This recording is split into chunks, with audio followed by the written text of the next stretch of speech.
Bonjour à tous. Dans cette vidéo, on va corriger ensemble un exercice de mécanique quantique dont le but est d'étudier en fait une exploitation directe, une application directe du cours sur les puits infinis. Donc on nous parle de molécules organiques et le but va être de déterminer un petit peu les transitions possibles entre les niveaux d'énergie pour essayer de déduire les couleurs des molécules ici observées. Et donc on nous demande dans un premier temps, on nous explique qu'on peut modéliser les électrons de ces différentes molécules par un fil conducteur de longueur grand L. Et donc on me demande dans un premier temps de rappeler les longueurs d'onde possibles pour une fonction d'onde associée à un électron dans une boîte de longueur L. Donc ce qu'ils entendent par boîte de longueur L, évidemment, c'est une longueur L ici, et puis un potentiel infini sur les bords. Et donc pour retrouver rapidement les longueurs d'onde, l'idée c'est qu'on peut représenter les différents modes assez rapidement. Vous savez qu'il y a des nœuds de fonctions d'onde sur les extrémités par continuité de la fonction d'onde, puisque la particule ne peut pas exister en dehors du puits. Et donc, si vous représentez les différents modes, eh bien, c'est assez facile de retrouver rapidement la quantification des longueurs d'onde. Donc ici, je représente les modes n égale 1, n égale 2 et n égale 3.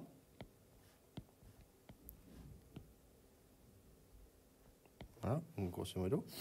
Donc dans le mode n égale 1, vous avez que L va être égal à lambda 1 sur 2, puisque je vous rappelle que entre deux nœuds, on a toujours lambda sur 2. Ça, c'est un résultat absolument général aux ondes stationnaires.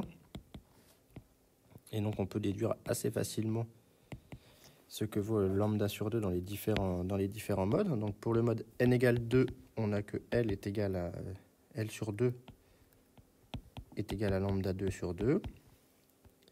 Et pour le mode n égale 3, eh bien, on a que lambda 3 sur 2 est égal à L sur 3, cette fois-ci. Et donc, on propose tout simplement lambda n sur 2 égale L sur n.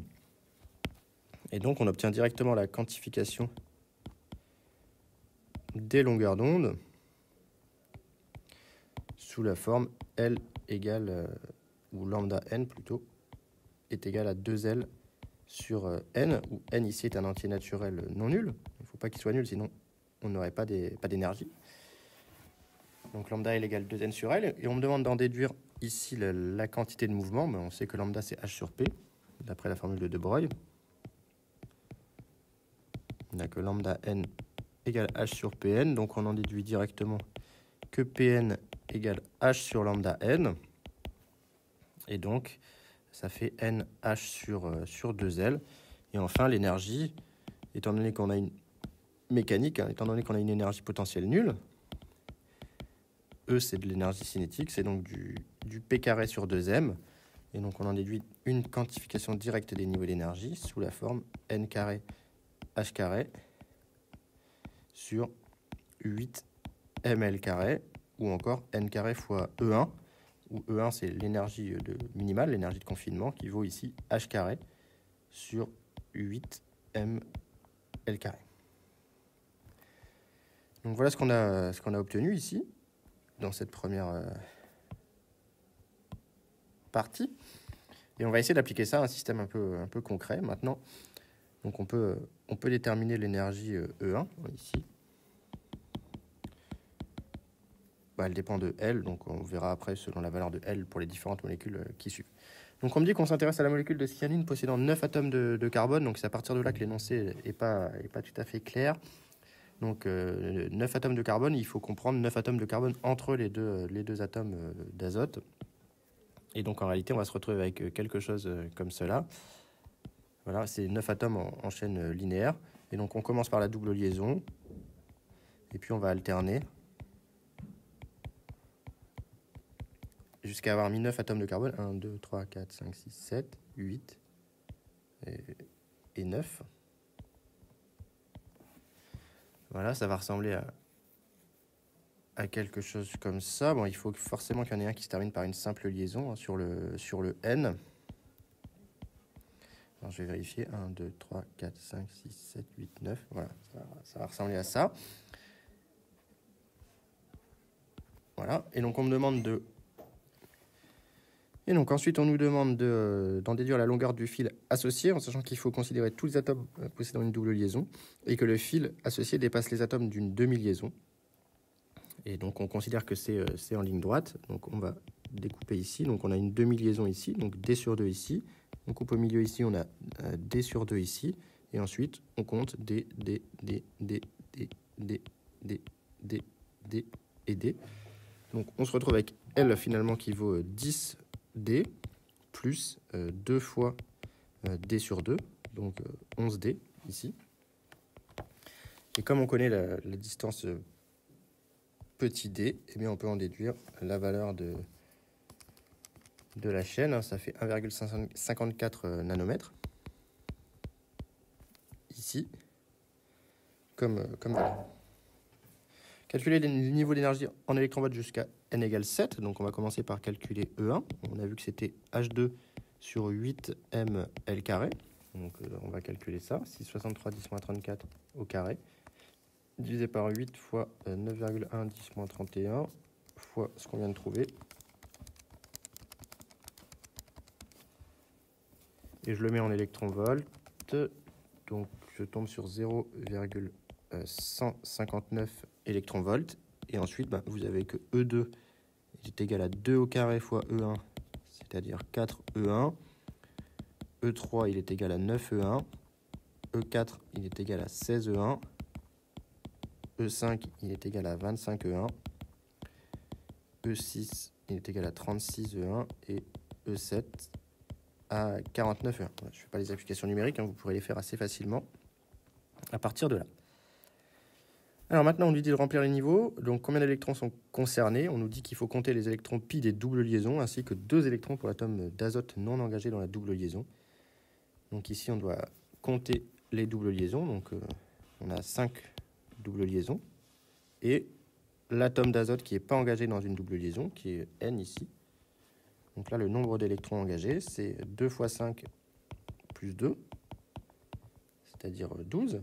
Et donc dans notre diagramme énergétique, alors je ne vais pas forcément le faire à l'échelle, donc on a E1, E2, E3, E4, E5,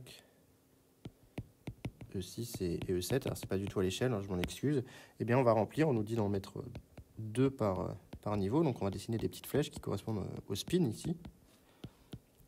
Donc je dois en mettre 12. Tout simplement. Voilà. Tracer le diagramme d'occupation. Quelle est la transition pour l'excitation de plus basse énergie? Eh bien, l'excitation de plus basse énergie correspond à une transition qui va de E6 vers E7. Et donc, pour cela, il faut absorber un photon.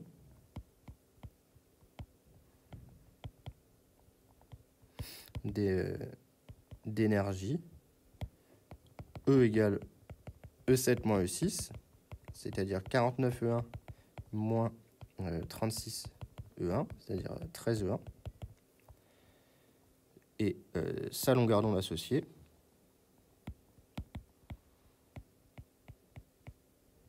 c'est lambda égale à HC sur l'énergie, E égale HC sur lambda, d'où la longueur d'onde correspondante à cette transition, c'est HC sur 13 E1. Et donc on peut faire le calcul, 663 10 moins 34 fois 3, 18, divisé par 13 fois 0,159 électronvolts. Et je tombe sur 601 nanomètres avec ce modèle ici. Donc 601 nanomètres, ça c'est dans le orange, début du rouge. Orange voire rouge en réalité ici. Et donc la couleur complémentaire, si on regarde une rosace des couleurs, c'est le bleu.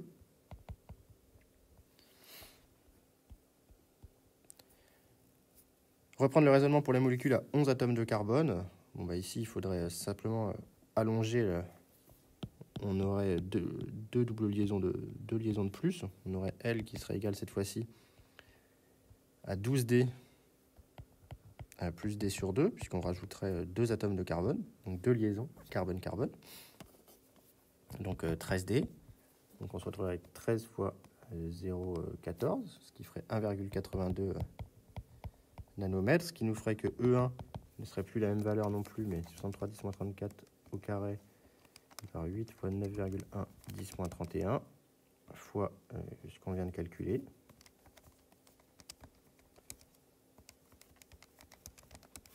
Donc on serait sur du 0,114 électronvolts. Et puis dans le diagramme d'occupation, on aurait cette fois-ci une double liaison de plus. Donc N serait égal à 6 fois 2 plus 2. Puisqu'on avait 5 doubles liaisons. On en avait 4 des doubles liaisons. Alors attendez, je vais revoir ce qu'on avait fait avant. 1, 2, 3, 4, 5. On avait 5 doubles liaisons. Donc là, on en a 6 fois 2, 14. Et donc il faudrait regarder la transition de E7 vers E8, et donc le lambda 7,8 serait égal à HC sur E8 moins E7, et ça ferait du HC sur 15E1, ici.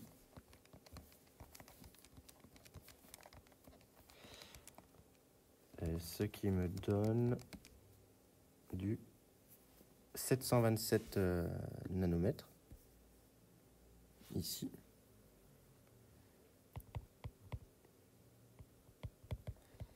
Et enfin, pour celle à 7 atomes de carbone, cette fois-ci, on aurait L qui ne serait plus égal que 8D, plus D sur 2, c'est-à-dire 9D,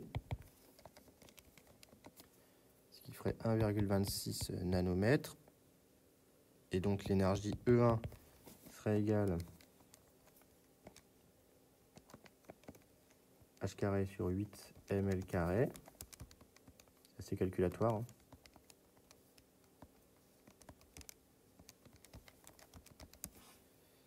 À 0,238 électronvolts, et on aurait un nombre d'électrons cette fois-ci qui serait de 4 fois 2 plus 2, donc de 10, et donc ce serait la transition 5 vers 6 qui serait à prendre en compte, et on aurait lambda 5,6 qui est égal à HC sur E6 moins E5, ce qui ferait HC sur 11E1, et ça on peut le calculer.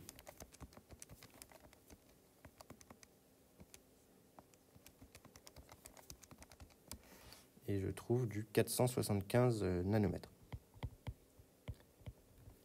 pour celle-ci. Donc voilà pour cet exercice qui est une application directe du puits infini. Voilà, donc l'énoncé n'est pas toujours très clair, donc il faut essayer de s'adapter. Ce qui est important, c'est d'avoir bien compris les longueurs d'onde quantifiées, l'énergie quantifiée pour les particules quantiques dans un puits infini. Et ensuite, ici, on déduire une petite application directe sur la couleur que peuvent prendre certaines molécules du fait des transitions électroniques. Donc j'espère que cette vidéo vous a plu. S'il y a des questions, mettez-les en commentaire.